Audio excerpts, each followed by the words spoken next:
20 minutes. Oke, silakan. Selamat bersenang-senang semuanya. Ya, thank you. Baik. Pak Ujang ya nanti yang akan sambutan ya. Jadi, oke.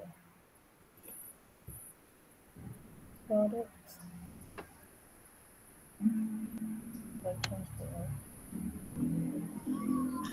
Bu Winda nembut Pak Ujang atau bingung kabeh. Wah, ada Pak Ujang. Kayak di Pak Ujang. Oke. Alright, let's start it. Bismillahirrahmanirrahim. Assalamualaikum warahmatullahi wabarakatuh. Waalaikumsalam warahmatullahi Assalamualaikum wabarakatuh. warahmatullahi wabarakatuh. Alhamdulillah, alhamdulillahirrahmanirrahim. Wassalatu wassalamu ala asrafil anbiya wal mursalin wa ala alihi washabihi ajma'in. Amma ba'du. Rabbi shrah li sadri wa yassir li amri wahlul 'uqdatam min lisani yafqahu qawli. Amin ya rabbal alamin. Segala puji bagi Allah yang telah memberikan kesempatan pada kita semua hari ini bertemu secara tatap maya di ruang Google Meet dalam kegiatan GCE, Google Certified Educator Semarak Merdeka. Dengan narasumber pada hari ini adalah, saya lagi cek cari-cari dulu nih ya, banyak banget grupnya, jadi cek-ceknya. Oke, dengan narasumber dari yaitu Bu En Kutiah SPD, yaitu Kepala SDN Sumur Sana, yang juga merupakan narasumber berbagi praktik baik gelombang 3. Oke, juga kita akan sampaikan salam dan salawat kita pada junjungan besar kita Nabi Muhammad Sallallahu Alaihi Wasallam, kepada keluarga, kepada sahabat beliau, dan tentu saja kepada kita semua. Semoga kita semua akan mendapatkan syafaatnya di yaumul akhir kelak. Amin ya robbal. Oke, ini saya semua ya yang meeting. Oke. Sebelum kita mulai, saya akan bacakan rangkaian acara kita pada hari ini. Yang pertama adalah opening yang nanti akan kita mulai bersama, dan yang kedua adalah sambutan dari Co-Captain Pandeglang, Bapak Ujang Edi Brata.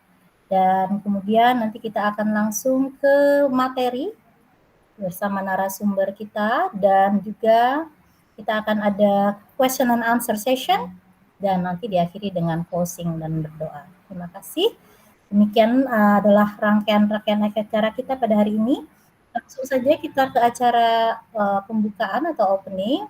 Mari kita bersama-sama membuka acara kita pada hari ini dengan membaca basmalah bersama-sama. Bismillahirrahmanirrahim. Oke. Terima kasih Bapak Ibu semua, dan kita akan lanjut ke acara berikutnya, yaitu sambutan yang akan kita berikan kepada Co-Captain dari Kabupaten Pandeglang, yang kali ini adalah Bapak Ujang Edi Brata. Kami mohon kepada Bapak Ujang Edi Brata untuk melanjutkan acara. Kami persilahkan. Baik, terima kasih Bu Winda. Bismillahirrahmanirrahim.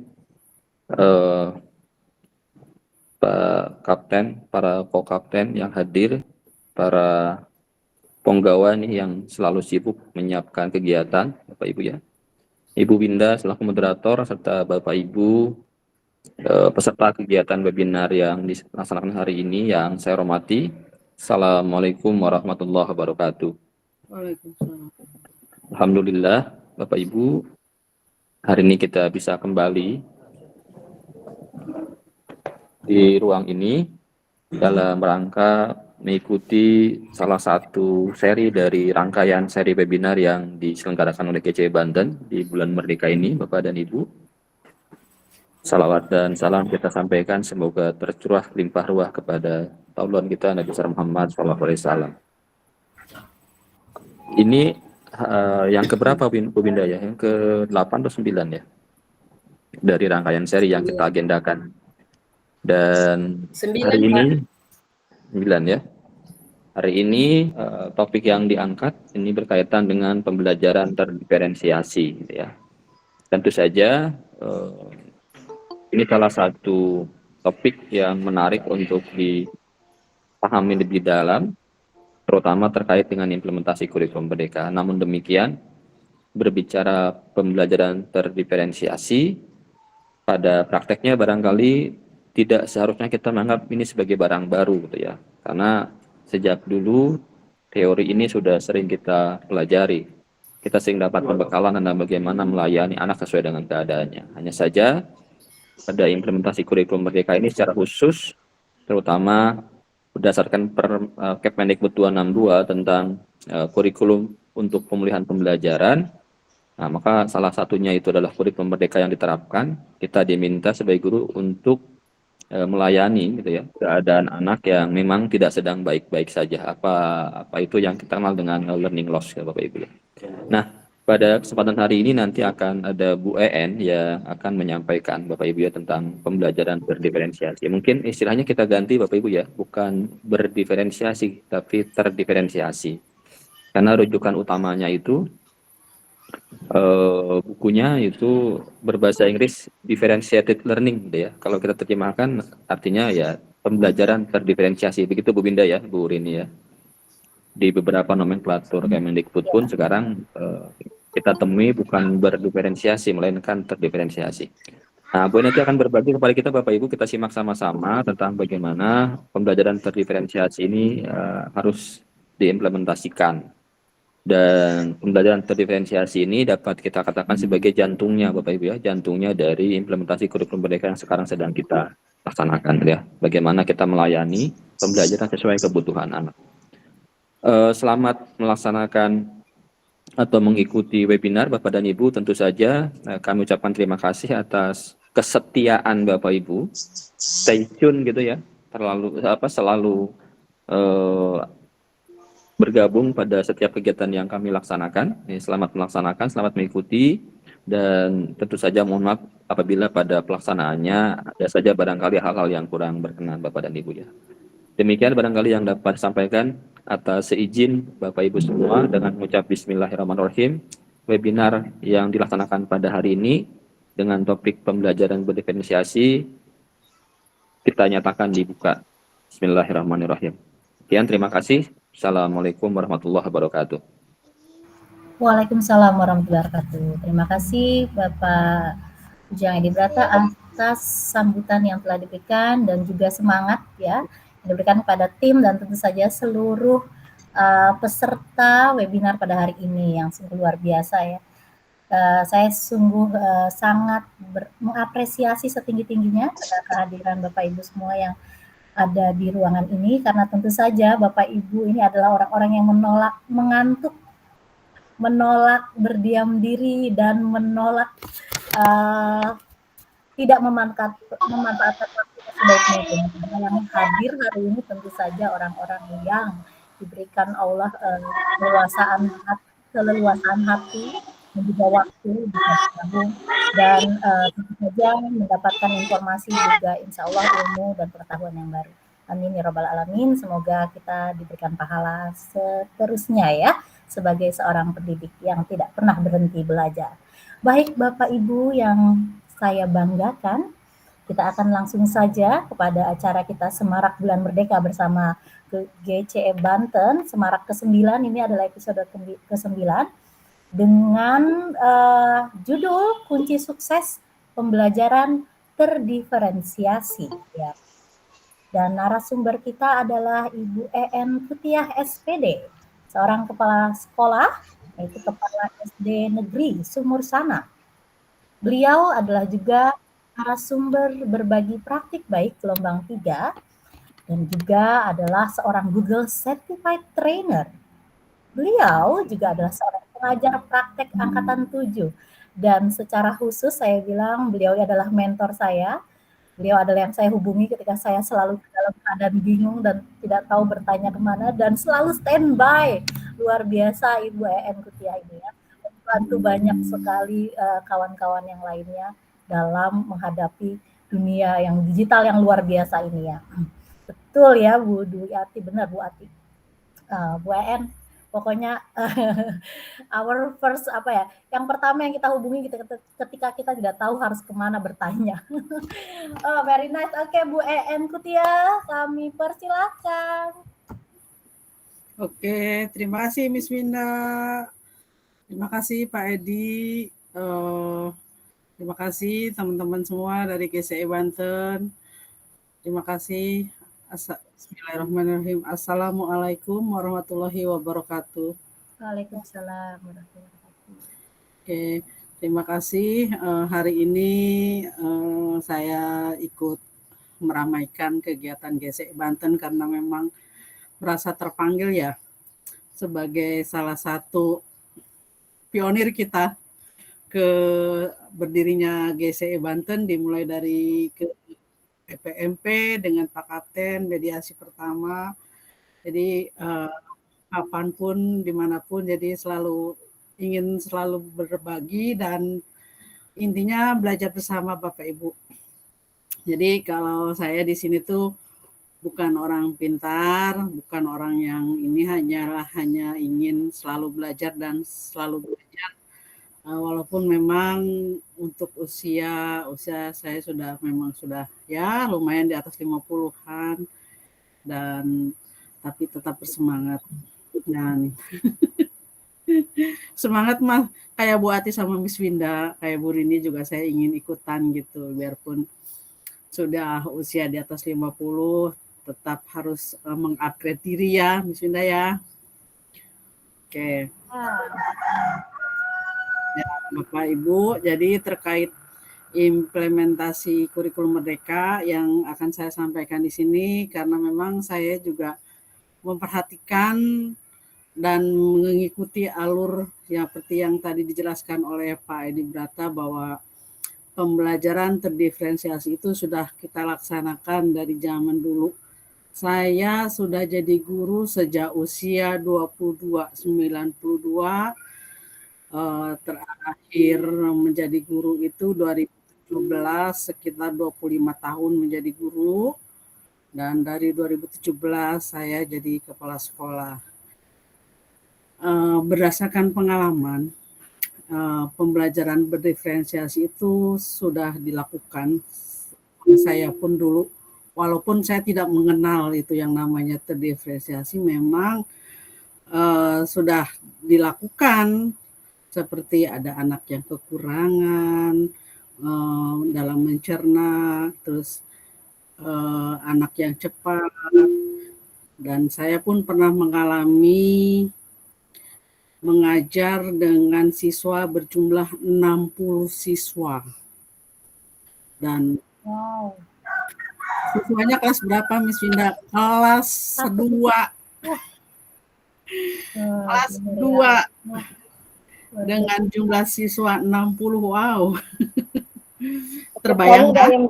61 kelas. Tentu bisa baca. Iya, satu kelas.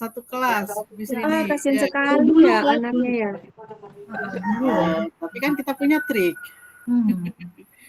Jadi saya juga membedakan, hanya memang tidak seperti sekarang sesuai dengan gaya belajar. Hanya memang saya baru waktu itu tuh dari kecepatan mereka menerima. Jadi anak yang pintar saya pisahkan tuh bangkunya satu baris, yang sedang baris, yang sedang satu baris, yang paling kurang satu baris. Jadi berbeda-beda gitu. Dan penanganannya juga berbeda. Berdiferensiasi berarti ya. Ya, tapi tidak tahu itu yang berdiferensiasi itu seperti apa. Hanya saya ingin memberikan kepada mereka yang terbaik. Gitu. Yang pintar tidak dirugikan, yang kurang tidak dirugikan. Itu pengalaman ya, karena memang ya itu 25 tahun mengajar di SD dari kelas 1 sampai kelas 6 sudah pernah saya mengalaminya. Jadi penanganan masing-masing anak di kelas itu akan berbeda. Untuk yang akan saya bahas ini terkait dengan implementasi kurikulum merdeka. Kalau di kurikulum merdeka ini kita kan ada ciri ya, ada 4 yang menjadi ciri utama sekolah yang pernah saya bahas waktu itu ya. 1, adanya asesmen awal. 2, pembelajaran berdiferensiasi. 3, komunitas belajar. 4, optimalisasi PMM. Yang 1 saya memang nggak bahas, sekarang saya langsungnya keduanya aja. Jadi kalau asesmen awal mungkin yang lain juga sudah memberikan, ini terkait saya mempelajari dan akan memang dibagikan sesuai dengan apa yang saya ketahui. Karena untuk pembelajaran berdiferensiasi ini kan kita harus mencari trik-trik agar sukses gitu. Nah, saya akan share screen dulu ya Bapak Ibu ya.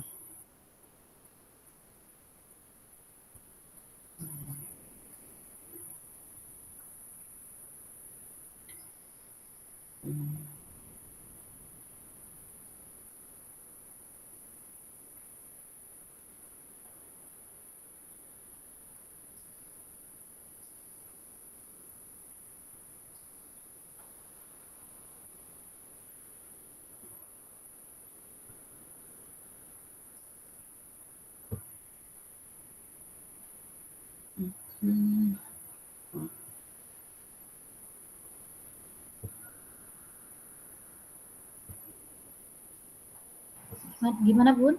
Oke. Bentar, sebentar, oke. Saya salah klik Ya. ya. Sudah ini, bentar ya. Sudah terlihat ya, Ya, Miss? sudah. Oke. Ya, 17 kunci sukses. Iya.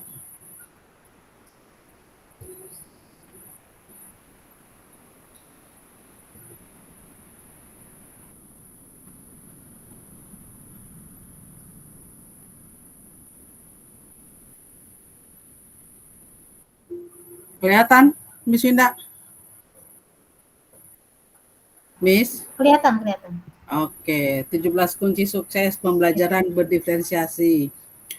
Ini yang saya pelajari menurut buku ya. Saya memang kutu buku dari buku karangan Tomlinson pada bab 6 itu tentang strategi menata pembelajaran berdiferensiasi di ruang kelas yang kita kelola ya Bapak Ibu. Nah, jadi saat awal pembelajaran berdiferensiasi ini kita harusnya melakukan pendekatan ya agar dapat maksimal. Yang sebelum pembelajaran berdiferensiasi itu kita lakukan, kita harus melakukan asesmen awal. Asesmen awal itu bisa yang kemarin tuh dari mulai gaya belajar, terus dari yang kognitif dan non-kognitif yang kemarin sudah dijelaskan dan ternyata ramai juga ya. Oke. Nah, yang pertama untuk pembelajaran berdiferensiasi ini agar sukses, kita harus meyakini bahwa pendekatan berdiferensiasi ini sangat bermanfaat untuk kemajuan siswa. Oke. Bunda, maaf Bunda. Ya? Jendela penyajinya diklik mengerti dulu, kayaknya ketutupan. Di mana tuh? Ada tulisan mengerti ya itu. Tadi saya aja nih. Di mana ya? Di kita ketutup, yang lain ketutup nggak? Nggak. Ketutup. Iya, Miss, ketutup, Miss, jendela pengaji. Tuh tinggal Penguji. klik mengerti. Ya, pengaji. Kami tidak melihat itu ada yang ketutup separuh. Sebagian. Ya Ibu, mengertinya di yang atau enggak disilang ya, ada silang. Diklik dulu ya? Iya. Oh iya, harus diizinkan dulu kalau sekarang ya, Gimit ya? Iya. Oke. Mengerti aja. Sudah kelihatan sekarang? Belum Bu, masih ada tulisan ini jendela penyaji. Mengerti aja klik. Mungkin Bunda. Nah, sudah Bunda. Sudah? Sudah. Oke. Sudah. Sudah clear. Oh Ya. iya, saya baru nyobain ini berbagi dari Canva langsung ya. Biasanya Iya, pakai betul, Google langsung. Slide. Ya, langsung ya. Ya, Bisa. karena ini kan langsung dari Canva-nya. Ya, Oke, bisa. kita kembali ya. Iya. Jadi awal kita untuk memahami pembelajaran berdiferensiasi itu harus mengerti dan meyakini bahwa pendekatan ini sangat bermanfaat untuk kemajuan siswa. Terus komunikasikan, kemudahan kemudian jalin komunikasi dengan siswa dan orang tua agar memiliki pemahaman yang sama. Karena memang kemarin juga saya pernah ada curhat dari guru, ibu orang tua protes katanya duduknya yang tadinya di depan jadi bisa di belakang. Dan mereka mencari solusi. Ya, kata saya kasih pemahaman bahwa untuk pembelajaran saat ini tidak harus melihat duduknya di mana dan tinggal bu gurunya juga mengatur sesuai dengan apa yang sudah ibu lakukan di asesmen awal. Jadi atur saja sesuai dengan gaya belajarnya dan komunikasikan semua itu dengan orang tua murid agar tidak ada kesalahpahaman dan alhamdulillah clear itu ya. Jadi komunikasi memang diperlukan untuk guru dan orang tua murid. Kunci yang kedua sederhana, yaitu tinggal memulai dengan sesuai kemampuan gurunya. Seperti saya juga di sekolah tidak memaksakan karena guru juga sama dengan siswa, bahwa mereka juga punya kemampuannya masing-masing dan tidak bisa kita memaksakan orang yang cepat dengan yang lambat. Nanti kalau yang cepat ditarik, yang lambat nanti terseret-seret gitu ya. Nah, seperti juga siswa, guru pun sama. Jadi seperti saat tahun kemarin saya sudah melakukan pembelajaran kurikulum merdeka dengan pilihan mandiri berubah. Saya juga tidak terlalu mengintimidasi kepada guru karena memang saya pun masih dalam belajar. Jadi kita sharing, yaitu fungsinya komunitas belajar satuan pendidikan. Dan itu memang perlu. Jadi kita bahas belajar bersama setiap 1 minggu sekali. Jadi ya semuanya berjalan agar apa yang kita inginkan siswa kita mencapai standar kemampuan yang sesuai dengan kemampuan ada yang dimiliki di dirinya masing-masing gitu. Oke, yang ketiga, kunci ketiga atur waktu berbeda. Nah, karena untuk mengelola siswa ini perlu dengan latar belakang yang berbeda-beda, tentu butuh dengan penanganan juga yang berbeda. Kalau seperti yang sudah saya lakukan itu untuk yang cepat menangkapnya itu, dia diberikan tugas sesuai banyaknya dan saya mengapresiasi mereka dan mereka juga dijadikan tutor sebaya. Kalau saat saya dulu ya, kalau sekarang tidak. Sekarang tinggal dipilah-pilah sesuai dengan gaya belajar mereka. Karena untuk dulu saya tidak mengerti itu gaya belajar seperti apa. Dan diajak mereka terlibat dalam kegiatan ini agar mereka senang dalam belajar. Dan yang paling utama di implementasi kurikulum merdeka ini selalu adanya kolaborasi dan ditekankan di setiap mapel dan setiap kegiatan pembelajaran itu mengedepankan kolaborasi. Kompetisi no, seperti kita ya teman-teman di GCE awal mula kita bertemu ini adalah dari Google Master. Nah, di Google Master itu ditekankan bahwa selalu belajar bersama. Tidak adanya yang namanya kompetisi. Jadi berjalan sendiri lebih cepat, berjalan bersama-sama lebih jauh. Seperti saat ini GCE Banten ya Bapak Ibu. Kita sudah nomor berapa ya? Nomor 1, nomor 2, nomor 3? Yang kedua. Nomor 2 se-Indonesia. Alhamdulillah. Berapa tahun kita? 2 tahun ya? 21, 2 2 tahun. tahun. Wow. Mantap.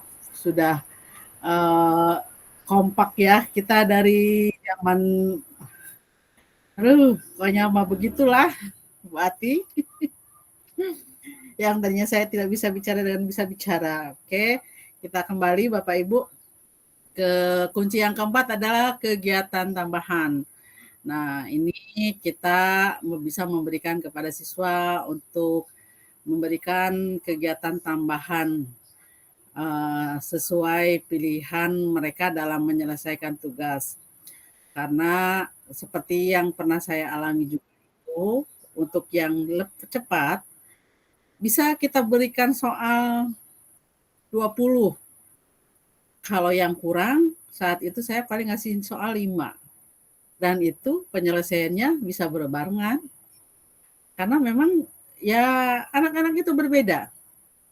Tidak ada yang sama.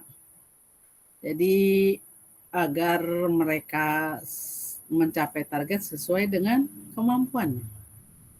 Oke. Dan kunci yang kelima adalah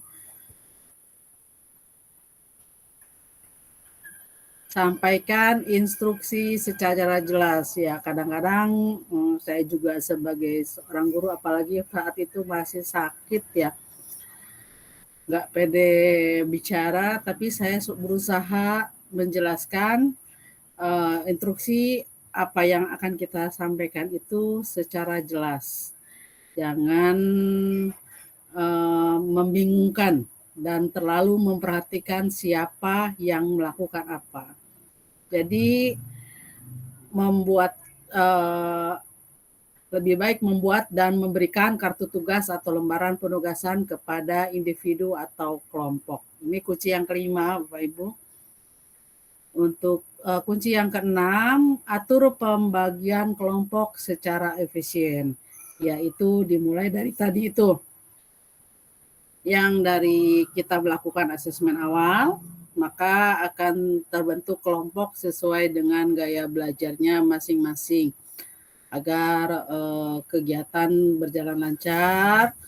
Nah, kelompok juga tempat duduknya itu disesuaikan dengan kelompoknya masing-masing. Dan tidak membingungkan dan tidak memakan waktu lama. Jadi kalau lebih nyaman sih kita membaginya dengan berdasarkan warna atau kelompok yang untuk menunjukkan tempat siswa dengan warna. Ya itu tinggal enak-enaknya kita membagi siswa, tapi ya itu dengan asesmen awal, jangan asal main bagi aja. Oke, selanjutnya yang ke-7, atur tempat duduk reguler siswa. Jadi misalkan kita bisa di awal menggunakan tempat duduk yang sebagai awal, dan di akhir pelajaran mengatur siswa dengan materi yang lebih efektif agar selama pergerakan siswa atau dalam pembelajaran tidak melakukan absensi, hanya membuat melama-lamakan waktu ya.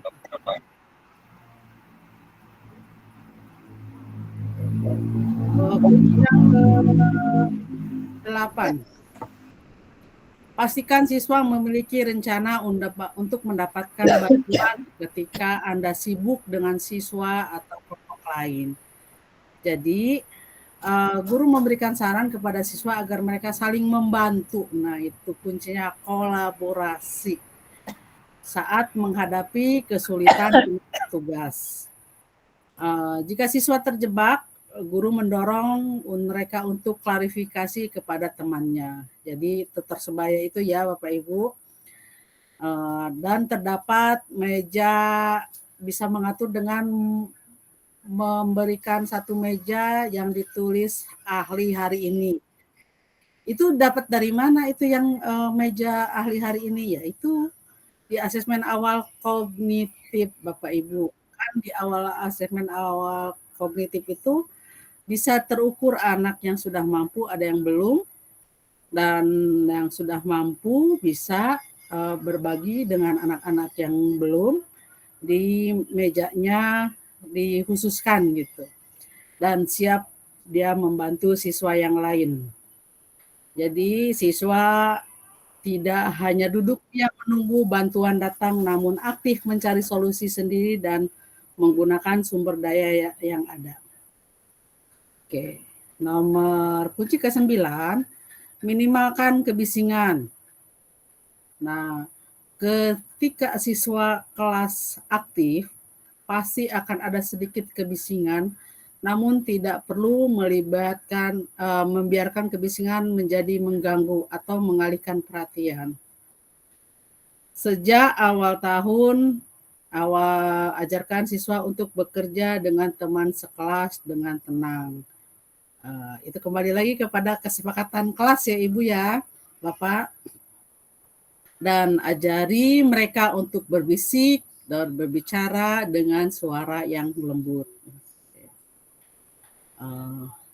Kunci ke-10, buatlah rencana agar siswa dapat menyerahkan pekerjaan mereka dengan efektif.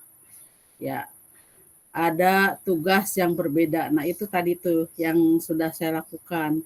Itu ada yang melesat cepat, ada yang slow, ada yang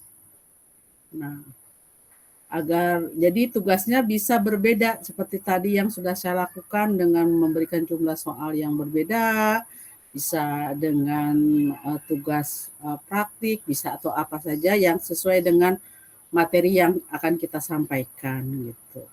Dan siswa yang lebih cepat dari siswa yang lainnya agar tidak mengganggu siswa yang belum selesai. Nah, tadi gunakan ahli hari ini yang dapat memeriksa pekerjaan seorang siswa yang telah selesai. Lalu letakkan yang sudah sesuai di sebuah kotak yang sediakan. Nah, itu tinggal kita mengaturnya Bapak Ibu. Kunci yang ke-11, mengajarkan siswa merapikan perabotan. Dalam pembelajaran berdiferensiasi, ruang kelas pasti akan kita atur sesuai dengan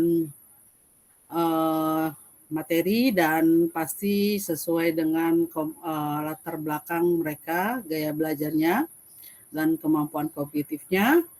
Dan kita mengajarkan siswa untuk memindahkan perabotan dengan cepat dan diam-diam, jadi tidak berisik ya Bapak Ibu. Dan jelas agar perpindahan yang teratur dapat membantu siswa memahami variasi dari pekerjaan mereka dan berkontribusi dalam pembelajaran di kelas. Oke. Untuk kunci yang ke-12, minimalkan pergerakan yang tidak terarah. Anak-anak membutuhkan gerakan, terlebih anak-anak yang terbayang Bapak Ibu kelas 1, kelas 2, kelas 3 itu masih uyer ya. Nah, tapi mereka pasti akan tidak bisa duduk dengan diam dalam jangka waktu yang lama. Tetapi mereka kita arahkan agar pergerakannya tidak terlalu jauh dari tempat duduknya dan tidak boleh mengganggu.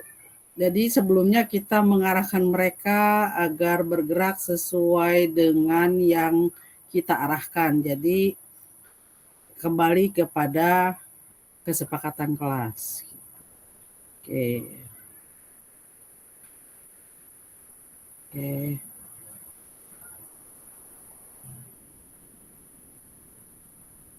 Oke.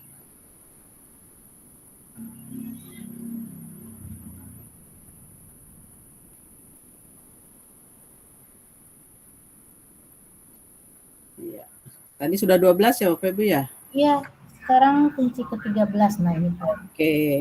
Kunci ke-13 mendorong perilaku yang fokus pada tugas. Jadi kita mengarahkan anak-anak agar menyamakan pemahaman, pahamkan kepada siswa apa yang dimaksud dengan fokus pada tugas.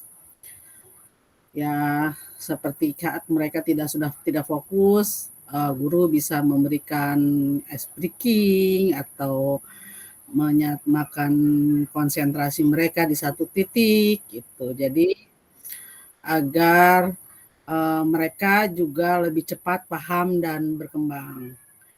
Dan hilangkan fokus yang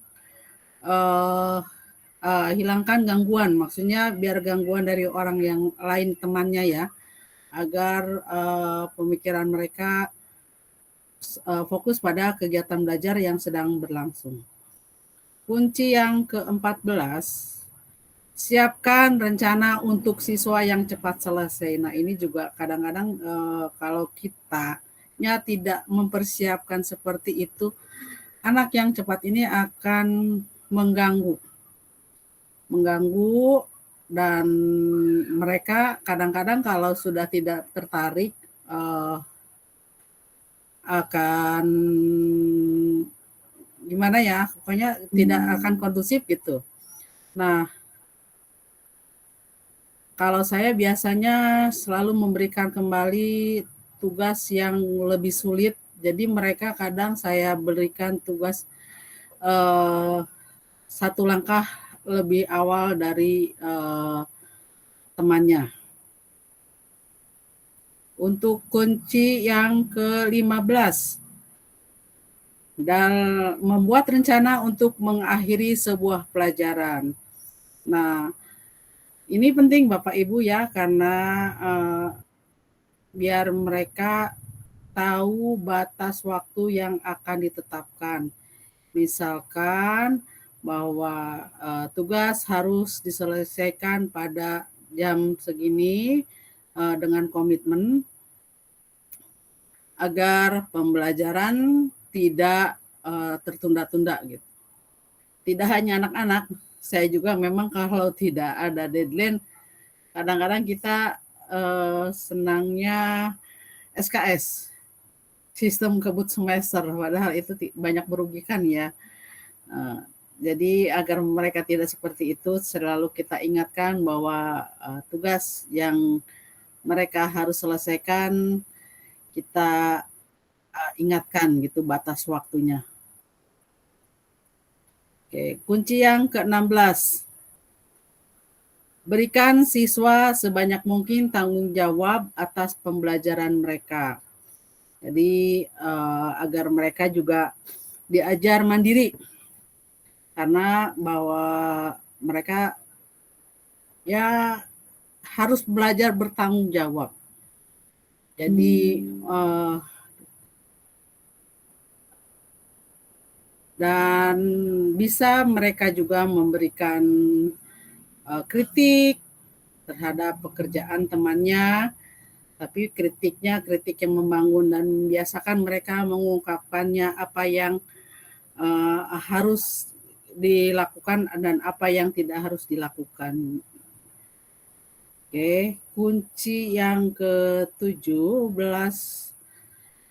libatkan siswa berbicara tentang prosedur kelas. Nah, libatkan siswa dalam prosedur kelas dan proses kelompok, berbicara tentang pemikiran Anda secara terbuka, memahami harapan-harapan. Jadi intinya itu adalah komunikasi dan kolaborasi. Jadi apa yang kita harapkan di pembelajaran ini disampaikan secara jelas, dan mereka juga di akhir pembelajaran akan menyampaikan perasaan mereka hari ini saat menerima pelajaran, dan itu semuanya ada di konteks pembelajaran terdiferensiasi. Oke. Mungkin itu yang bisa saya sampaikan, 17 kunci sukses pembelajaran berdiferensiasi. Terima kasih. Bu Sinda, cukup ya. Oke, luar biasa ya. Tadi ada 17 kunci nih. Bapak Ibu mencatat nggak nih yang lainnya? Ada 17 kunci, kunci 1, 2, tadi ada yang tahu nggak? Sebelum kita mulai ke question and answer session, saya mau tanya dulu nih, kunci pertama dan kunci kedua tadi ada yang mencatat kah?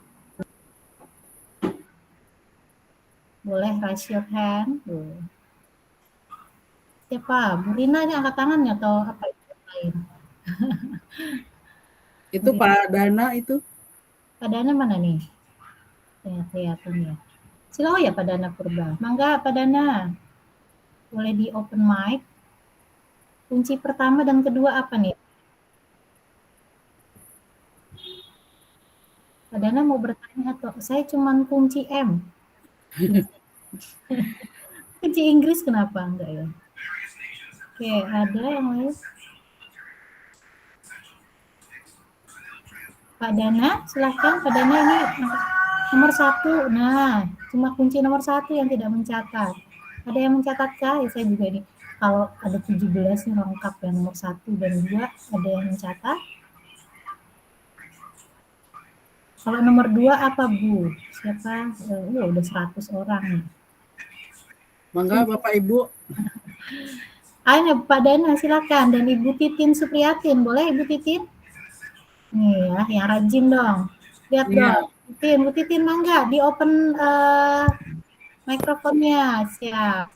Nomor 1 Baik, apa terima nih? kasih Ibu Winda sebagai moderator. Apa tuh Bu? Ya. Saya Kunci ingin nomor bertanya 1 boleh? tadi? Boleh. Oh belum, ya nanti belum saya Kunci buka. nomor 1. Saya sengaja nih, lagi ngetes, Oh, oke, ngetes siap. fokus dulu ya, ngetes fokus karena tadi ya Oh, ada 17 tadi kunci kunci nih, nomor saya 1 itu yang buatnya asesmen kunci awal bukan Bu? 1. Oh, itu Ibu, ininya maaf ya, Jadi saya boleh tahapan berbicara? ya. Nah, asesmen awal, realisasi 1 Bu. Kalau nomor 1 saya tadi ketinggalan. Kalau yang lainnya saya alhamdulillah catat sampai Catat ya. nomor 17. 17. Yakin tapi penting ya Bu Ati ya. Komunikasikan. Tapi nomor 1 Kalau itu saya nomor 2 apa Bu? ketinggalan. Iya, nomor 1 yakini arti penting komunikasikan. Kalau nomor 2 silakan Bu Sarna ya. Nomor 2 yaitu sesuai dengan kemampuan gurunya. Kemampuan gurunya. Oke, berarti ini ya mantap Bu Ati juga ya, keren. Yakini arti penting komunikasikan. Dan yang kedua adalah sesuai kemampuan gurunya. Yang lainnya saya yakin pada nulis ya, karena sudah fokus. Kalau yang nomor 1, 2 itu kan tadi awalan ya. Oke, baik. Sengaja saya buka dulu ya untuk membuka fokus Bapak Ibu yang luar biasa, sudah sampai ke angka 100 nih peserta kita hari ini.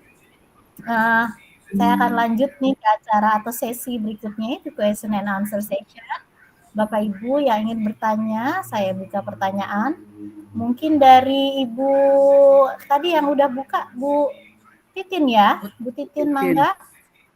Sudah siap bertanya soalnya ya. Setelah itu Bapak Dana Purba. Baik Ibu. Terima kasih atas waktunya. Ada dari paparan Ibu sebagai moderator, sebagai narasumber kali ini. Ada satu yang ingin saya tanya. Tapi untuk prolog dulu ya, sepertinya Bu sebelum ada istilah tentang pembelajaran terdiferensi, Bu En sudah melakukan pembelajaran itu ya Bu ya? Betul, betul.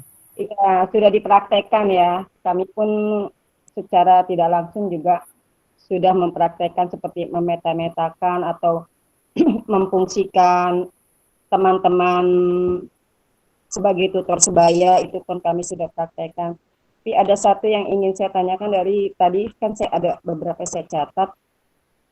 Di situ Bu En mengatakan pendekatan sangat bermanfaat untuk perkembangan para siswa gitu ya Bu ya? Ya, Ini betul. yang ingin saya tanyakan Punten, pendekatannya itu yang seperti apa tuh Bu? Iya, kan karena untuk pembelajaran berdiferensiasi ini kan di awal kita kan harus ada asesmen awal ya Ibu. Iya. Asesmen awal itu kan ada asesmen kognitif dan kognitif. Nah, kalau kita sudah mengetahui latar belakang mereka, jadi kita akan mendekati anak itu dan mencari solusi apa yang menjadi masalah mereka akan lebih terfokus. Pendekatannya seperti itu ya Bu. Jadi kalau saya memang suka merangkul ya Bapak Ibu ya. Jadi difokuskan dengan apa yang menjadi masalah mereka, dan saya selalu di kelas itu tidak menganggap saya orang pintar. Enggak. Saya enggak. Saya ibu guru kamu enggak. Kalau saya selalu menganggap mereka itu teman belajar. Dari semenjak saya masih jadi guru juga seperti itu. Dan sekarang juga kepada guru-guru saya selalu, mereka bukan anak buah. Jadi menganggap mereka sahabat kita ya Bu ya? Betul Ibu. Partner ya, lebih tepatnya ya. Partner. Mantap Bu En. Begitu Bu Titin Supriyatin? Oke Ibu Ya. Linda. Berarti bisa diagnosis itu bisa juga untuk pendekatan ya Bu ya? Iya betul. Itu pasti. Iya. Oke. Assessment Baik, awal. saya sudah terpuaskan. Terima kasih Bu Iya. Linda, terima kasih Bu En. Nah, sama-sama. Baik. Pertanyaan dari Bu Titin Supriyatin telah terjawab. Kita bisa lanjut ke pertanyaan berikutnya, yaitu Pak Dana. Oh, sudah nggak ada ya? Pak Dananya mana tadi? Nggak ada ya? Udah nggak ada. Oke, mungkin yang lain tadi ingin bertanya. Tadi sudah sangat semangat ya ingin bertanya ya. Boleh, sekarang tadi tuh ada yang saya lower hand karena sedang Bu En sedang presentasi, saya lower hand-nya. Silakan kalau ada bisa, apa mau malu-malu bisa. Oh ya, ada Bu Linda, Bu Ai. Bu Ai, mangga Bu Ai. Iya, Assalamualaikum warahmatullahi wabarakatuh. Waalaikumsalam. Punten off kamera lagi di dapur. Punten off kamera. Ini saya baru ikutan kegiatan yang Banten ini ya. Saya dari luar Banten, nggak apa-apa, saya ambil ilmunya. Ini saya guru SMK, kebetulan guru produktif di kejuruan farmasi. Saya maksudnya tadi ngedengerin penjelasannya, alhamdulillah sih udah dapat pencerahan. Maksudnya tuh, oh kayaknya berarti saya harus nanganin mahasiswa-siswa yang kurang, yang terutama di praktik kefarmasiannya tuh udah ada bayangan gitu ya, yang mungkin ide-ide tadi yang tiba-tiba kepikiran buat dipraktekin di kelas. Cuman maksud tuh yang tadi saya kepikirannya itu kalau pembelajaran diferensiasi terutama berdasarkan kemampuan kognitif sama psikomotor anak gitu ya. Misalkan kan kalau kami di farmasi itu tentang meracik obat gitu ya. Kalau pendiferensiasian di lab pada saat mereka praktikum itu mungkin memungkinkan banget gitu. Berarti saya nanti kalau ke anak-anak yang selama ini lambat, kurang cekatan, mungkin kita bedain dulu gitu ya soalnya berarti sama teman-temannya. Nah, tapi saya kesulitan kalau misalkan untuk menerapkannya di kelas, dalam artian begini, terkadang kan kalau untuk levelan SMK mah mereka udah tahu ya kenapa saya dibedain gitu. Oh berarti maksudnya tuh gini, di anak-anak itu ada yang memang sudah merasa diri kurang, saya memang kurang, saya lambat gitu dalam memahami materi ini. Ada yang dia nggak mau menyadari gitu, dia tidak mau mengakui gitu bahwa iya ada saya kurang gitu, dia tidak mau mengakui gitu loh, seperti itu. Nah jadi saya kadang kurang juga ya, kurang bisa menerapkan kalau misalkan dalam kalau mau nerapin ibaratnya yang kurang saya kelompokin gitu kan, yang udah oke saya dipisah gitu ya, dipisah seperti itu. Nah kira-kira kalau bisa diterapkan di kelas kayak gimana ya, soalnya maksudnya tuh anak-anak udah SMK mah usia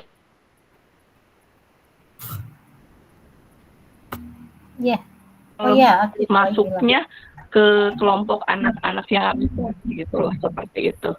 Hatur nuhun. Wassalamualaikum warahmatullahi wabarakatuh. Waalaikumsalam. Baik ya, tadi pertanyaannya tentang level di SMK ya, bagaimana pembagian kelompok yang lebih efektif dan efisien, di mana mereka ya sensi ya, masa-masa SMK itu kan nggak suka dibeda-bedain ya, malah nanti akan menjadi bumerang sendiri ya, karena apabila mereka merasa low, nanti malah mereka unmotivated dan lain sebagainya, juga mungkin ada rasa malu dan lain sebagainya. Bagaimana Bunda, bisa ada solusi yang bisa diberikan untuk Bu Ai Kuraisin selaku guru SMK produktif ya? Enggak. Ya, kalau untuk SMK karena mereka anaknya sudah besar-besar, tidak seperti saya yang sudah pernah saya lakukan, karena memang waktu itu saya kan belum dapat ilmunya, jadi hanya saya memisahkan sesuai dengan kemampuan mereka. Nah, kalau sekarang sesuai dengan yang kita pelajari di PMM tentang pembelajaran terdiferensiasi, jadi kita bisa memisahkan mereka sesuai dengan gaya belajarnya, Bu Ai. Gaya belajar mereka kan ada yang visual, audiovisual, ada yang hanya mendengarkan dari teman juga sudah bisa menangkap gitu. Jadi dipisahkannya jangan dari kemampuan. Jangan yang sudah saya lakukan seperti menangani kelas anak 2 SD. Karena kalau kelas 2 SD kan waktu itu masih kecil-kecil ya, dan memang pasti saya akan menanginya seperti itu. Nah, kalau untuk yang Bu Ai tinggal seperti itu sesuai dengan gaya belajarnya. Jadi karena ini kan materi hari ini kan langsung ke pembelajarannya, kalau mengikuti yang kemarin, jadi itu harus ada asesmen awal, kognitif dan non kognitifnya dulu Bu Ai. Begitu Bu Ai. Oh ya, makasih Bu. Bismillah ya, mudah-mudahan saya praktekin. Insya Allah Bu, kalau yang sudah saya amati waktu saya mendampingi CGP itu anak kelas 6 Bu, itu walaupun anak-anak yang kurang bisa Bu mengikuti, karena memang bukan dari secara kemampuan IQ mereka yang dipisahkannya itu oleh gurunya, tetapi sesuai dengan gaya belajarnya. Gaya belajar. Atau mungkin minat ya Bunda EN ya. Betul, minat ya. Minat atau kesukaannya apa gitu Bu Ai. Karena kan kan yang produktif ya udah jelas siapa, tapi kan mungkin ada spesifikasi apa gitu ya, berdasarkan minat, hobi dan lain sebagainya. Miss Wina juga sudah pakai kan pasti di ajaran baru ya. Iya. Harus soalnya waktu itu dicoba dengan segala gaya. Mencoba itu segala gaya kita tahu jadi trial and error kita ya. Iya benar, mantap ya. Gitu Bu Ai, dicoba dulu Bu Ai. Memang akan kalau kita tidak terbiasa, mungkin kita akan sangat repot ya Bunda EN ya. Betul, karena tadi ada kunci yang saya garis bawahi tadi, bahwa sebenarnya bukan bagaimana cara terdiferensiasinya, cuma bagaimana kita menyederhanakannya ya, bagaimana agar terlihat sederhana di kepala kita, di otak kita, dan juga buat siswa kita. Kalau memang percobaan pertama ini kuncinya aja udah 17 ya, kita ingatkan, tapi sebenarnya bagaimana mencoba ya, kayak sederhana ya Bunda ya, benar, nanti dicoba Bu Ai. Iya. Iya, oke. Ada banyak nih pertanyaan, waduh, seneng ya. Tadi ada Bu Rame. Rosmiati dulu tapi nih. Bu Rosmiati. Masa Bu Rosmiati? Boleh Iya, Assalamualaikum Bu. Waalaikumsalam. Perkenalkan Bu, saya Rosmiati, agak jauh mungkin dari Bapak dan Ibu semua. Saya dari Sulawesi Tenggara, Wow. Kota Kendari. Iya, iya, Yang iya. ingin mungkin saya hanya sedikit menanggapi Bu dari Ibu Iin tadi ya, EN. ya dari SMK, karena kebetulan saya juga Oh, Bapak. mengajar di SMK Negeri 1 Kendari. Iya, kemarin sudah menerapkan pembelajaran berdiferensiasi. Saya mengajar di kejuruan akuntansi dan saya lihat anak-anak memang sangat antusias apabila kita kelompokkan berdasarkan dari gaya belajar mereka. Khususnya anak-anak memang yang artinya secara visual berarti dia bisa membuat video. Nah, kemudian model pembelajaran yang kita berikan itu sebaiknya PJBL. Artinya ada kesempatannya untuk membuat video di luar, bukan pada saat jam pembelajaran. Ya, dan hasilnya itu Bu sangat-sangat karena dalam satu kelompok itu mereka semua antusias dengan peran yang berbeda-beda. Jadinya menyenangkan Terima ya kasih, Bu mungkin Rosmiati hanya ya. sekedar Iya, iya, menyenangkan. betul. Jadi menyenangkan. Malah pada saat mereka itu Iya. ya, pada saat diberikan kesempatan untuk memvideokan, memposting foto-fotonya misalnya atau video-video dokumentasinya di media sosial mereka, tidak ada yang terlewatkan pada saat proses pembelajaran mereka. Iya. Iya. Iya, hebat ya Terima Bu kasih. Rosmiati sudah mencoba ya. Baik, terima kasih Bu Rosmiati atas sharingnya. Jadi Bu Rosmiati Terima telah kasih, mencoba Bu. sama-sama Bu Rosmiati ya telah berbagi bersama kita. Terima kasih juga. Dan tadi Bu Rosmiati mencoba dengan gaya belajar ya, jadi pengelompokan dan mereka tertantang pada hal yang tepat gitu ya. Baik, Pak Asep mau ngomong? Oh iya, oke, send it dulu. Baik, ada pertanyaan lain nih dari ini Bu Fajar bukan ya Bu Pasur? Bentar ya, cek. Iya Bu. Oke. Bu Fajar ya? Iya. Enggak Bu Fajar ya? Boleh ya Bu Winda. Ya. Iya. Oke, selamat siang Bapak Ibu, salam kenal. Saya Ibu Fajar. Ya, mungkin bukan bertanya, hanya sedikit menanggapi pertanyaan dari Bu Ai ya.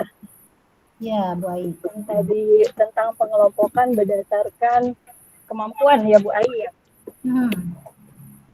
Ya, kalau berdasarkan pengalaman saya ya, memang kan kalau pembelajaran diferensiasi itu salah satu persyaratan idealnya adalah sebaiknya kita melakukan diagnostik awal ya, bisa diagnostik kognitif dan juga diagnostik kognitif ya seperti tadi yang disampaikan oleh Nah, kalau yang non kognitif sesuai dengan gaya belajar sepertinya relatif mudah untuk mengelompokkannya karena anak-anak tidak merasa terpisah-pisah berdasarkan apakah kayaknya saya nih masuk ke golongan yang anak-anak gak kurang pinter nih gitu ya.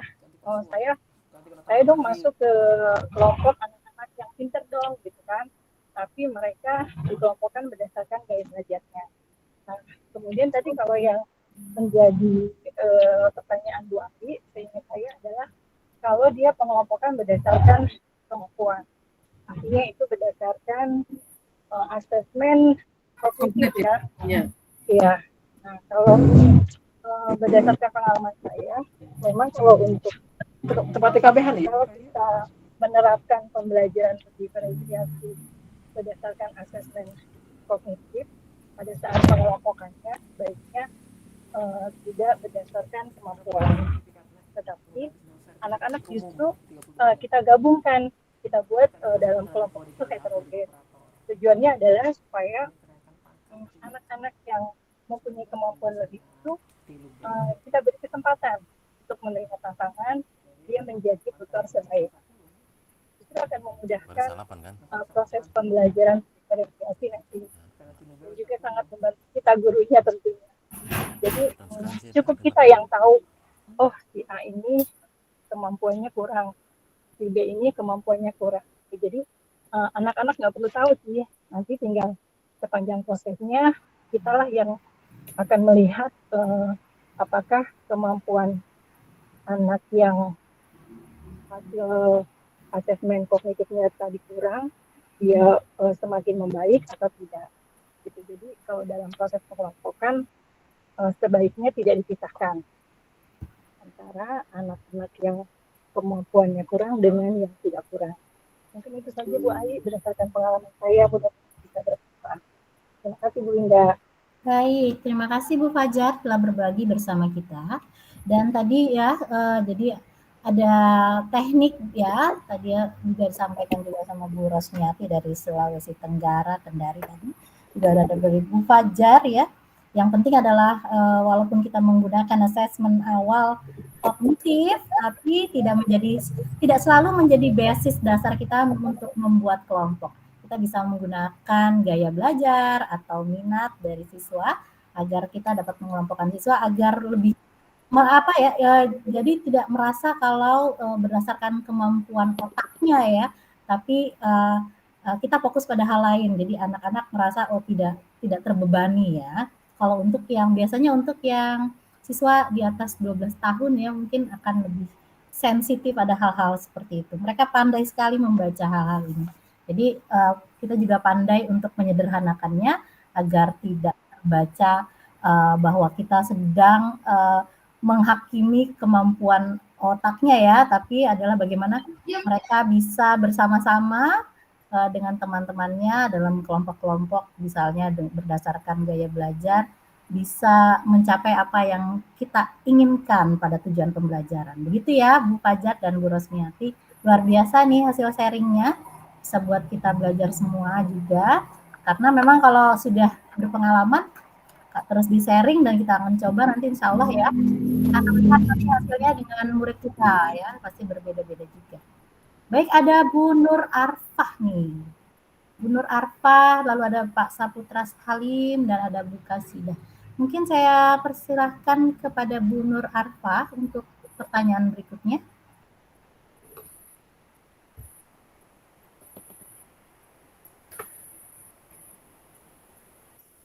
Bu Nur Arfah tidak merespon, mungkin nih Pak Saputra Halim dulu. Kita dengar suara laki-laki dong. Iya Bu, terima kasih.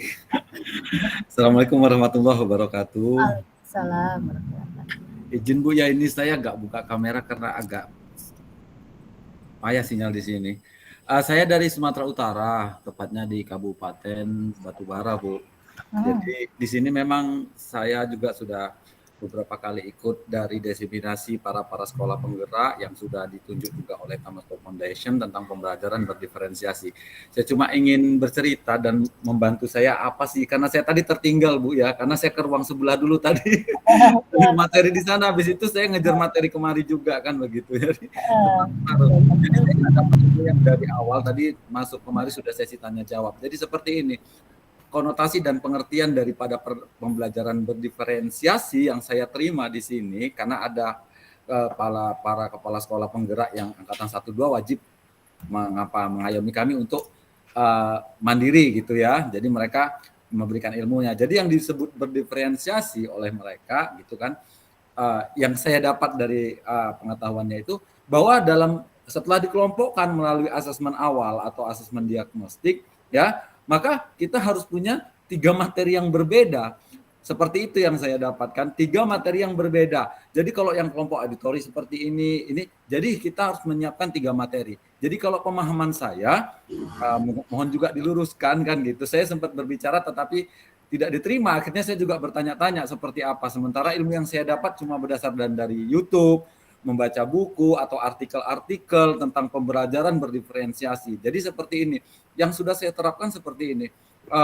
Saya bilang, jadi bagaimana tujuan pembelajarannya? Artinya kan punya tujuan pembelajaran yang berbeda. Sementara yang saya ketahui, pembelajaran berdiferensiasi dengan tujuan yang sama, namun caranya yang berbeda berdasarkan kemauan anak. Misalnya, dalam memahami untuk puisi, membuat puisi, anak bisa mengaplikasikannya. Saya buat seperti itu, membuat puisi Jadi puisinya ditulis bukan hanya sekedar di buku tulis, diberi nilai, namun puisinya juga bisa ditulis di vas bunga sebagai hiasan, bisa dibikin di lampu seperti itu. Lalu juga ada yang memang tidak bisa membuat, kemampuannya membaca puisi. Ya kita berikan nilai sesuai dengan kemampuannya. Dia tidak bisa membuat puisi, tetapi si anak ini jago membaca puisi. Lalu dia mau membaca puisinya di mana? Apakah dia hanya mau membuat video diarahkan ke YouTube ataukah di-share ke medsos? Saya bilang yang penting tujuannya tercapai dengan gaya anak. Itu tidak diterima. Jadi saya bingung berdiferensiasi bagaimana. Jadi saya harus siapkan 3 materi dengan satu tujuan pembelajaran ini. Berarti saya bikin tujuan pembelajaran yang lain dong. Saya bilang begitu. Nggak dijawab, nggak digubris. Pokoknya dijelaskan ikuti seperti ini. Nah jadi bingung ini saya dari sini.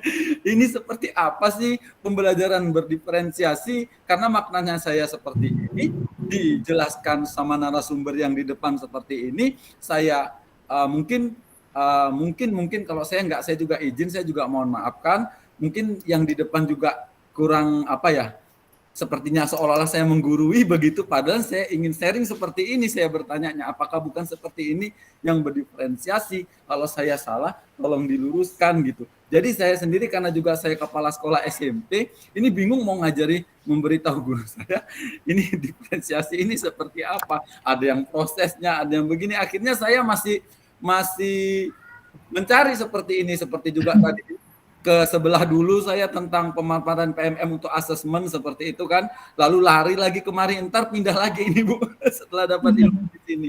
Jadi karena saya nggak ikut materi dari awal, memang saya perlu sekali penekanan pembelajaran berdiferensiasi dari situasi yang saya berikan dan yang sudah pernah saya lakukan. Apakah itu termasuk diferensiasi? Terima kasih ya Ibu. Assalamualaikum warahmatullahi wabarakatuh. Baik ya, Bapak Saputra Halim dari Sumatera Utara. Luar biasa ini ya, jadi Bapak ingin mengkonfirmasi ya, karena juga pasti ada banyak kekhawatiran ketika materi pembelajaran terdiferensiasi yang diberikan jadi setengah-setengah. Jadi akhirnya pemahaman yang didapatkan juga akhirnya setengah-setengah juga. Dan kemungkinan kebingungan yang terjadi di lapangan juga akhirnya akan sangat luar biasa ya, ada ketimpangan dan juga ketidakpastian dari guru-guru, katanya seperti ini, katanya seperti itu. Iya benar. Saya tanya juga yang lain juga kan, gimana? Entahlah di sini juga campuran, entah pusing aku seperti itu karena baju orang Batak, pening otakku seperti itulah. Betul ya Pak. Jadi karena mungkin seakan-akan ini beban baru, padahal ini adalah dari dulu adalah pekerjaan kita ya, bahwa siswa kita adalah individu-individu yang unik. Baik Bunda EN, ya, bagaimana Bunda EN? Silahkan ditanggapi pertanyaan dari Pak Saputra Halim ya. Untuk yang pas jawab Bu Swinda deh yang sudah melakukan. Yang sudah melakukan ya. Iya, seperti juga semua tadi ya, Bunda EN, Bu Fajar, juga tadi ada Bu Ros ya, tadi yang luar biasa sharingnya. Jadi memang kalau soal materi itu bukan berbeda tujuan pembelajarannya Bapak. Kita kan sama nih tujuan pelajaran, for example saya kan teks prosedur misalnya. Ketika saya membedakan dengan gaya belajar, berarti kelompok yang saya buat berarti ada kelompok. Di tempat saya itu spesial banget ya, banyak siswa kinestetik. Aduh itu luar biasa. Jadi hanya sedikit yang adalah siswa berkemampuan memiliki gaya belajar audio. Jadi memiliki gaya belajar visual itu jarang banget. Yang ada yang banyak adalah kinestetik. Maka saya menitik beratkan pada kinestetik. Tapi saya tetap memberikan ruang terbuka buat yang suka gaya belajar visual seperti saya juga ada pembelajar visual. Jadi saya bukan membedakan materinya Pak, tapi cara penyampaiannya Pak. Jadi masalahnya ya prosedur untuk yang visual, biasanya karena saya juga belajar visual, saya itu lebih suka membaca teks gitu ya. Sedangkan orang-orang kinestetik itu lebih tertarik apabila pembelajaran dilakukan dengan bergerak Bapak. Jadi berarti bagaimana caranya? Membaca tapi bergerak gimana dong caranya? Kan saya guru bahasa Inggris. Berarti mereka seperti membuat teka-teki. Aneh ya, anak SMA pun ternyata suka. Jadi cuma berpindah tempat sebenarnya. Agar mereka tidak duduk dan diam, itu aja tujuannya ya. Jadi prosedur untuk menyatukan langkah-langkah itu dipisah-pisahkan begitu. Tapi tujuan pelajaran sama Pak, yaitu how they understand how about how to do something in procedure text. Bagaimana langkah-langkah melakukan sesuatu. Jadi tujuan pelajaran sama Bapak. Sehingga kita kemudian nanti begitu juga tadi assessment awal dan kemudian nanti kita membuat tes formatifnya itu berhubungan dengan tujuan pembelajaran yang sama. Yang kita bikin itu adalah sampainya kepada anak. Kadang-kadang anak itu kan karena misalnya contoh nih karena gaya belajar ya Pak. Sebenarnya anak tuh bukannya bodoh ya, cuma nggak suka. Kayak misalnya suara saya keras nih ya, saya suaranya keras. Mereka nggak suka suara yang keras, mereka suka disampaikan dengan suara yang lembut misalnya. Atau tidak diam saja, dari sepanjang pelajaran kok diam aja. Saya ini orang kinestetik. Nah, orang kinestetik dibutuhkan untuk menyalurkan dirinya yang ingin bergerak. Maka mereka melakukan tugas, padahal yang sama ya, sama tugasnya, cuma dilakukan dengan cara yang berbeda, yaitu dengan bergerak gitu. Contohnya hanya menyatukan saja Pak, bayangkan, menyatukan teks satu dengan yang lain seakan-akan itu adalah sebuah teka-teki yang mereka harus cari di mana. Di sebelah sana ambil yang kedua. Itu aja, padahal sama-sama membaca, sama-sama menyusun teks yang sama. Begitu Pak, mungkin ya. Nanti kalau kita bicara tentang kemampuan, nanti kita menyederhanakan mana yang lebih gampang dimengerti dan yang tidak. Ini beda-beda memang kalau level pendidikan juga menjadi pertimbangan kita. Tadi adalah kunci, ini ada 17 kunci tadi Pak. Ini luar biasa 17 kunci tadi ya. Sebenarnya itu banyak, itu biar membuat kita ketika kita kebingungan, kita cari kunci yang pas gitu ya. Saya baca ini dari tadi yang pertama, yakini arti, penting komunikasi, ya Allah itu ya, ternyata kita harus komunikasi dulu nih sama siswa gitu ya. Jangan asal jeplak, ayo langsung bikin kelompok ini ya Bunda ya. Jadi iya, betul. Luar biasa nih kunci-kunci yang diberikan Bunda tadi, mungkin nanti bisa diambil lagi nanti ya di materi kita di Semarak GCE Banten, nanti bisa di-share nih Bunda En untuk materinya. Jadi ketika kita kebingungan, kita akan cari kunci yang pas untuk digunakan. Tidak semua sebenarnya ya Bu, ya kalau nanti semuanya pusing sendiri ketika kita menemukan kebingungan. Ya Pak Saputra Halim. Ya artinya tadi begini, Bu, ikan yang sudah saya lakukan tadi, apakah itu berdiferensiasi, lalu yang disuruh, artinya perlu penegasan, kan dibilang katanya harus menyiapkan 3 materi berbeda. Apakah kan tidak seperti itu kan, saya perlu konfirmasi itu juga gitu. Tadi saya kan mengajarkan puisi, tujuannya itu adalah siswa memahami dan mampu membuat puisi secara sederhana begitu kan. Nah, jadi mereka membuat puisi silakan buat, jadi mereka buatnya terserah. Jadi untuk memancing keingintahuannya biar lebih, yang hobi-hobi membuat video, silakan. Kalau dia nggak mampu membuat puisi, bisa dimulai dari baca puisinya aja dulu, puisi yang buat siapa, mereka berbagi kelompok seperti itu, atau tulis aja puisinya yang punya tulisan bagus di vas bunga, diukir dan lain sebagainya. Jadi terpancing minatnya sehingga mempelajari puisi, dan alhamdulillah sudah dilaksanakan, sudah ini, tetapi ada yang menyalahin.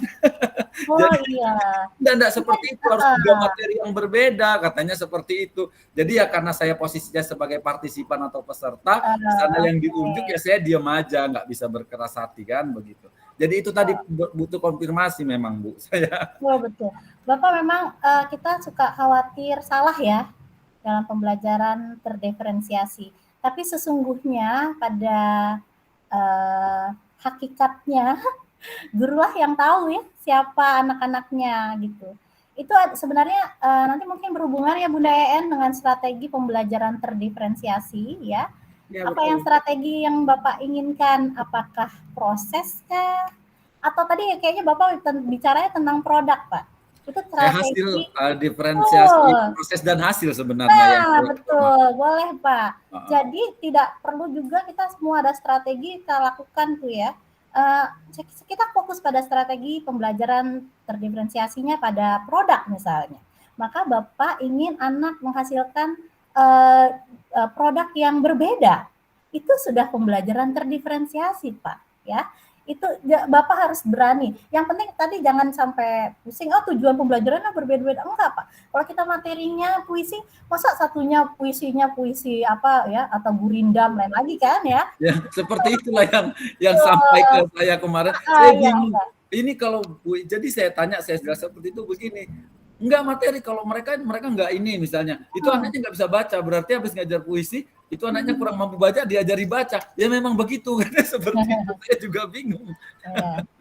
Oke, makasih ya Bu ya, terima kasih. Baik, percayalah Pak ya. Jadi mungkin yang akan membingungkan tadi itu adalah strategi pembelajarannya. Tapi itu adalah pembelajaran terdiferensiasi, membedakan produk ya, itu termasuk membedakan proses tadi ya dengan berkelompok, gaya belajar itu juga termasuk pembelajaran terdiferensiasi. Aduh baik nih, Bu Kasidah Yulianin dari tadi nih udah on cam ya, pengen bertanya nih kayaknya udah angkat tangan. Terima kasih loh Pak Saputra Halim nih, kita sharingnya lebih keren lagi nih.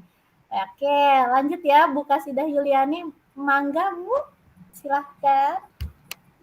Bahasa Sunda ya, mangga ya. Mangga. Silahkan Bu. Enggak, Bu Kasidah. Bu Kasidah. Terima kasih Bu, terima kasih atas kesempatan. Assalamualaikum warahmatullahi wabarakatuh. Selamat sore.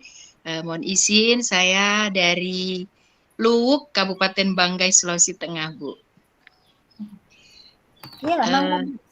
Ya, saya terlambat tadi masuk dan di sesi untuk tanya jawab ini menarik sekali pembahasan-pembahasan dan juga para penanya. Saya Bu terkesan juga dengan Bapak yang sudah tadi duluan bertanya. Sebenarnya hampir sama masalahnya atau kasusnya dengan saya. Pada saat melaksanakan pembelajaran berdiferensiasi, saya sudah dapat materi itu sebelumnya dan saya mencoba untuk menerapkan di kelas. Memang ada hal-hal positif yang saya dapatkan dari pembelajaran tersebut. Misalnya semangat anak-anak, kemudian di akhir pembelajaran itu refleksi mereka menyatakan bahwa mereka sangat senang, bahagia belajar seperti itu. Nah kemudian pada saat di forum di sekolah kami, yang kebetulan sekolah penggerak, di situ memang ada rekan-rekan yang menjadi komite pembelajaran, sudah mendapatkan materi yang sama seperti itu. Dan mereka mengatakan hampir sama dengan Bapak yang tadi yang penanya sebelumnya.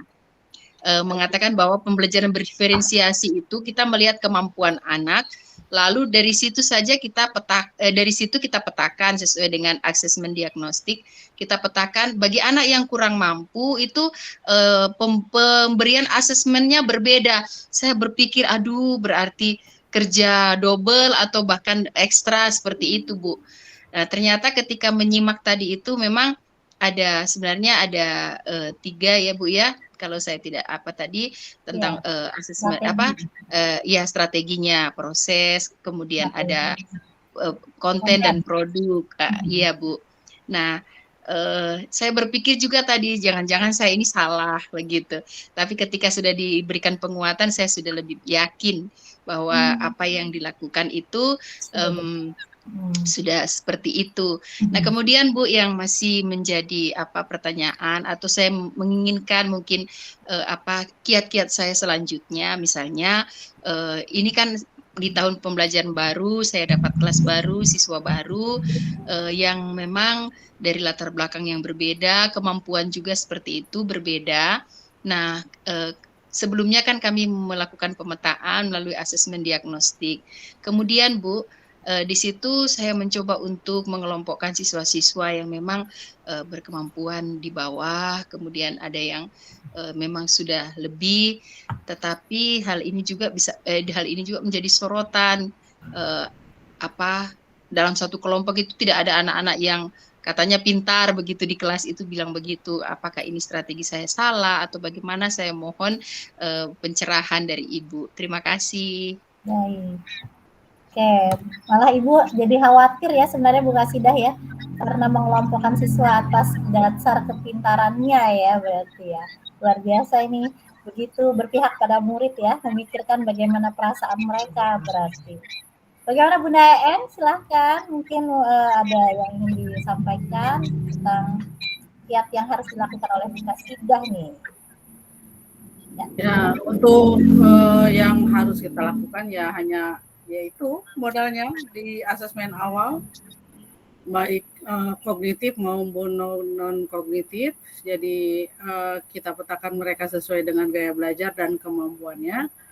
Dan pasti untuk kegiatan pembelajaran sesuaikan dengan materi ya Miss Winda. Seperti yang Miss Winda lakukan juga. Karena kalau saya belum nyoba di kelas ya, hanya melalui pengamatan saja ke CGP kemarin. Dan kemarin kebetulan tuh materinya IPA ya. Nah itu mereka produknya ada yang sambil menyanyi, ada yang satu itu mempraktekkan, dan yang satu karena memang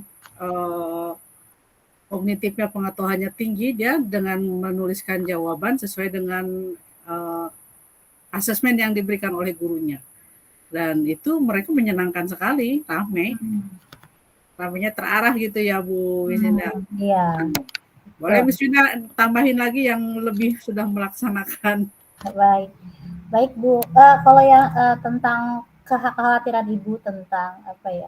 Saya juga khawatir Bu, karena anak saya ada kebanyakan adalah sekali menemukan yang istimewa malah ya Bu. Malah tapi menurut saya biar mereka tidak sadar bahwa kita ini sedang sebenarnya ya kita belajar gitu ya. Paling utama dan terutama adalah motivasi Bu.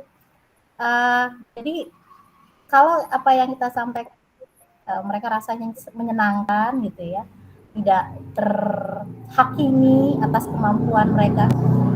Ibu bisa bayangin lah, saya guru bahasa Inggris Bu di sekolah yang banana monkey aja masih berjuang gitu. Where do I start gitu ya? Di mana saya harus memulai? Ketika di SMA, ini SMA kita bicara, bukan lagi anak SD.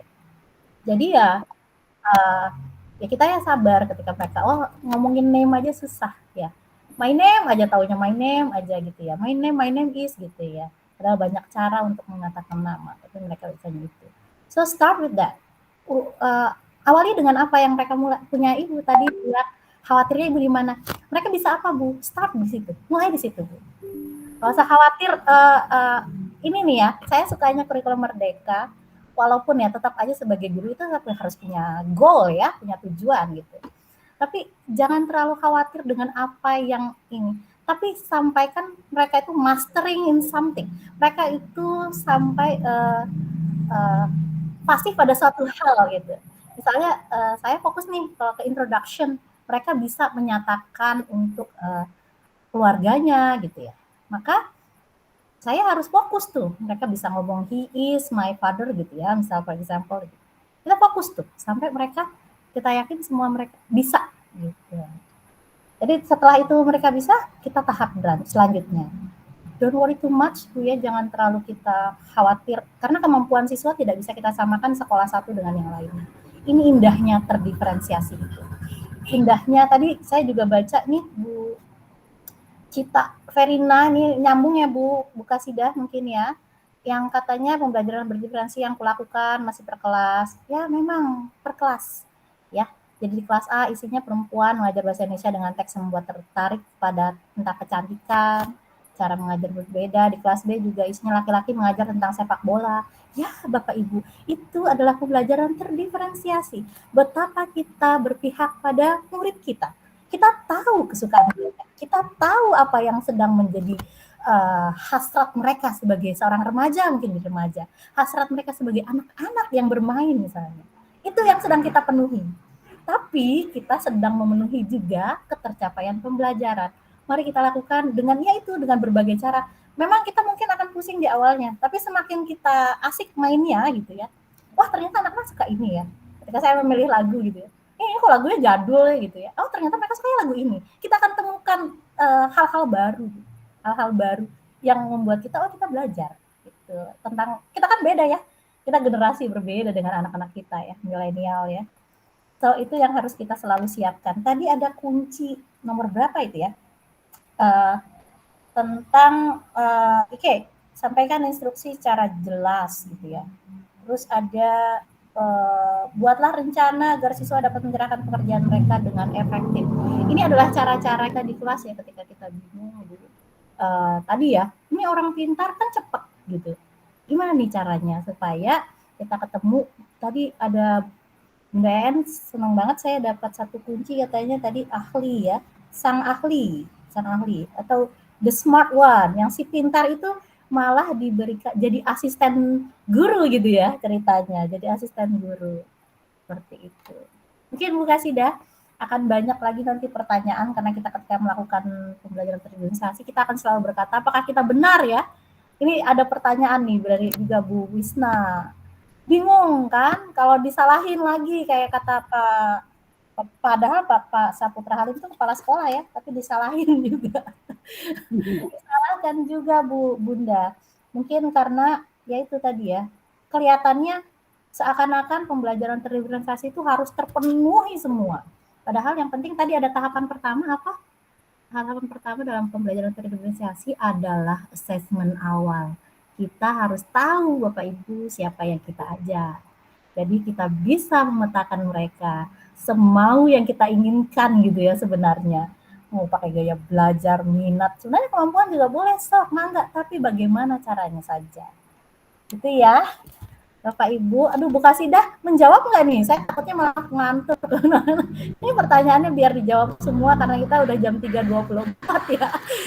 Enggak nih, ada lagi mungkin? Siap, Ibu. Terima kasih banyak, Ibu. Maaf ya. Oke. Bunda mau ini ada yang lagi ya? Ini ada yang mau bertanya lagi enggak nih kira-kira? Yang ada ya Bunda? Sepertinya udah ya. Oke.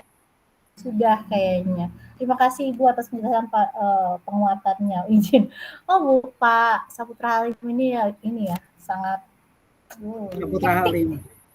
Banyak iya, banyak yang diikuti. Jadi oke, ini ada banyak pertanyaan ya tadi. Mungkin sekarang ada ini ada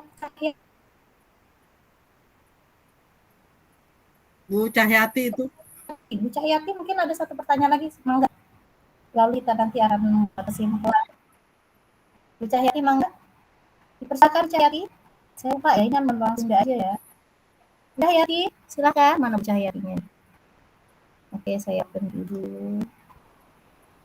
Mangga Bu Cahyati. Assalamualaikum warahmatullahi wabarakatuh.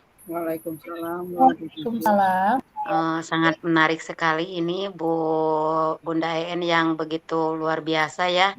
Dan Bu Winda yang benar-benar mantap deh pokoknya mah untuk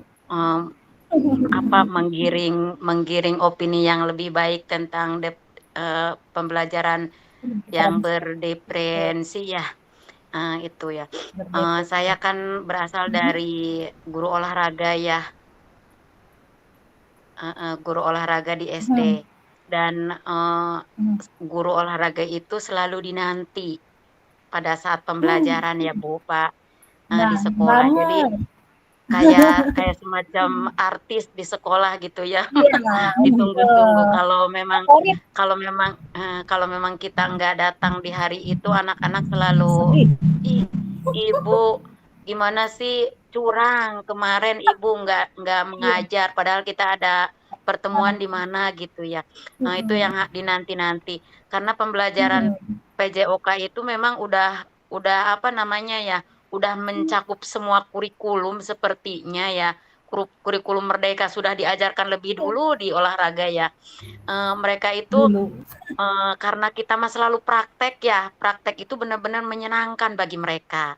Bahkan mereka itu kalau praktek teh benar-benar antusias gitu, ingin sekali, apalagi kalau kita kasih penguatan dengan bagus, mantep, terima kasih gitu ya. Mereka itu benar-benar menjadi sosok yang benar-benar dihargai gitu ya. Mereka apa namanya pada saat pembelajaran itu sangat luar biasa gitu Bu Pak ya. Jadi apa namanya benar memang di kelas pun kemungkinan besar memang praktek itu harus lebih daripada yang lainnya. Kenapa? Karena mereka melakukan sendiri gitu, menemukan sendiri gitu dari semua yang kita ajarkan itu. Jadi mudahnya mungkin pembelajaran harus lebih menarik gitu aja ya, untuk menarik minat mereka menjadi lebih baik ya. Pertanyaannya, bagaimana guru bisa mengelola itu semua sehingga pembelajaran itu tidak membosankan di setiap waktunya gitu. Sekian, Assalamualaikum warahmatullahi wabarakatuh. Waalaikumsalam warahmatullahi. Terima kasih Bu Cahyati atas sharingnya yang luar biasa. Ya. Betul sekali Bu, guru PJOK adalah yang didamba. Seperti yang saya cerita tadi ya, siswa kebanyakan sebenarnya kinestetik ya, karena mereka suka bergerak dan males ya duduk aja itu ya. Nah ini terjawab semua sebenarnya di PJOK memang. Nah bagaimana guru-guru mapel lainnya itu bisa menerapkan tanpa harus menjadi guru olahraga kan ya. Masa kita jadi guru olahraga semua mata pelajaran ya. Jadi challenge yang diberikan gitu ya, bisa menyenangkan seperti pelajaran olahraga ya, tanpa perlu harus jadi guru olahraga gitu. Benar-benar terima kasih ya Bu Cahyati. Ya itulah pembelajaran terdiferensiasi Bapak Ibu. Tadi ada 17 kunci yang akan saya bacakan. Ini adalah akhir dari webinar kita. Saya akan memberikan kesimpulan. Yang pertama, tentu saja sebelum saya ke 17 kunci pembelajaran terdiferensiasi, saya akan mengingatkan juga sebelum kita melakukan sebuah pembelajaran tentunya kita harus mulai dengan assessment awal. Lalu ada 17 kunci yang penting yang bisa menjadi ketika kita dalam kebingungan kita bisa mencari salah satu kunci ini atau beberapa kunci atau seluruh kunci kita gunakan agar kita bisa terpandu dengan benar. Yang pertama, yakini arti penting komunikasi. Yang kedua, sesuaikan dengan kemampuan gurunya. Bayangkan Bapak Ibu, sesuaikan, jangan terlalu berharap ya. Guru matematika pengen jadi guru olahraga gitu. Oke, yang ketiga, atur waktu yang berbeda. Yang keempat, kegiatan tambahan. Yang kelima, sampaikan instruksi secara jelas. Yang keenam, atur pembagian kelompok secara efisien. 7, atur tempat duduk reguler siswa.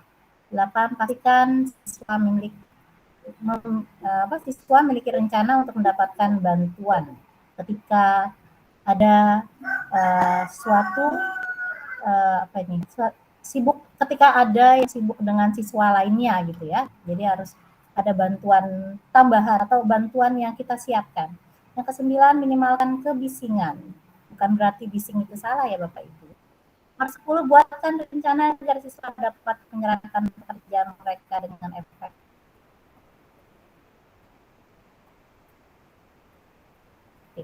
11, ajak siswa memberikan perabotan atau alat-alat yang digunakan dalam pembelajaran. 12, minimalkan gerakan yang tidak terarah atau istilahnya chaos ya.